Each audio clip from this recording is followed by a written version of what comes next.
ചിരിക്കാനുണ്ട്, emotional ഉണ്ട്. പൈങ്കിളി പോലെ തന്നെയാണ് സിനിമ. പൈങ്കിളിയെ ഇണയെ തേടിപ്പോയി അനുയോജ്യമായ ഒരു ഇണയെ കിട്ടിയതായിട്ടാണ്. സജിൻ ഗോപു എങ്ങനെയുണ്ടായിരുന്നു ഒരു നായകനായിട്ട്? വിളിച്ചിട്ടുണ്ട്. എന്തായാലും നല്ലൊരു അഭിനയമാണ് കാഴ്ചവെക്കുന്നത്. നല്ല കോമഡിയാണ്. നല്ല രസമുണ്ട്. ഇവരുടെ ഒരു ജോഡി എങ്ങനെ വർക്കൗട്ടായി? അനശ്വരയും സജിൻ ഗോപു ആയിട്ടുള്ള ഒരു പേര്. അതെ നല്ല ശരി. സോങ്സും കാര്യമൊക്കെ എങ്ങനെയുണ്ട്? നന്നായിട്ടുണ്ട്. ചിത്രം സജിൻ ഗോപു അനശ്വരയും കൂടി ചേർന്നപ്പോൾ നല്ലൊരു ചിത്രം തന്നെയാണ്. ഫാമിലി ആയിട്ട് കാണാൻ പറ്റിയ നല്ലൊരു ചിത്രം തന്നെയാണ്. റൊമാൻസാണ്. റൊമാൻസ്, കോമഡി, മെയിനായിട്ട് കോമഡിയാണ്. ഫസ്റ്റ് മുതൽ ലാസ്റ്റ് വരെ കോമഡി തന്നെയാണ്. തീർച്ചയായിട്ടും കുടുംബത്ത് കാണാൻ പറ്റിയ നല്ല ചിത്രം തന്നെയാണ്.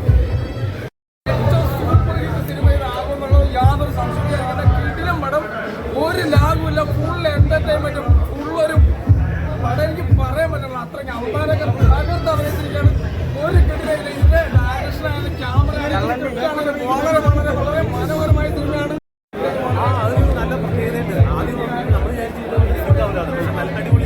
ചന്തു സലീം കുമാർ മേക്കിംഗ് വൈസും ബാക്ക്ഗ്രൗണ്ട് മ്യൂസിക്കും കാര്യങ്ങളൊക്കെ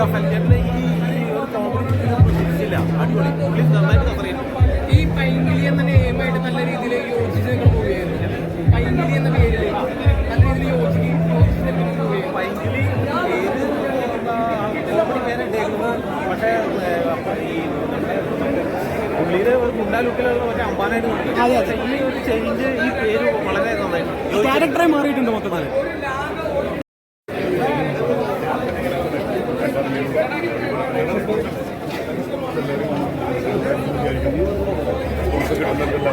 ഓക്കെയാണ്. ഇപ്പോൾ ഷോ കഴിഞ്ഞിറങ്ങിയുള്ളൂ.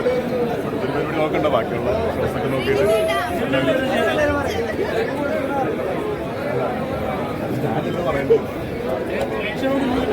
പ്രേക്ഷകരോട് അഭിപ്രായങ്ങൾ പറയാം. ഭയങ്കര ജെനുവിനായിട്ട് കോൺഫിഡൻസ് പറയുന്നതല്ല.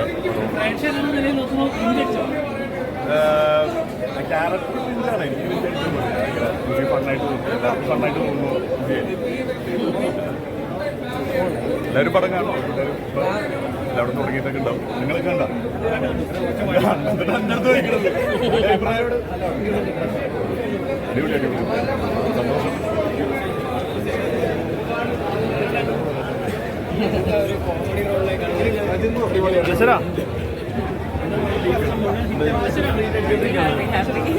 സന്തോഷം.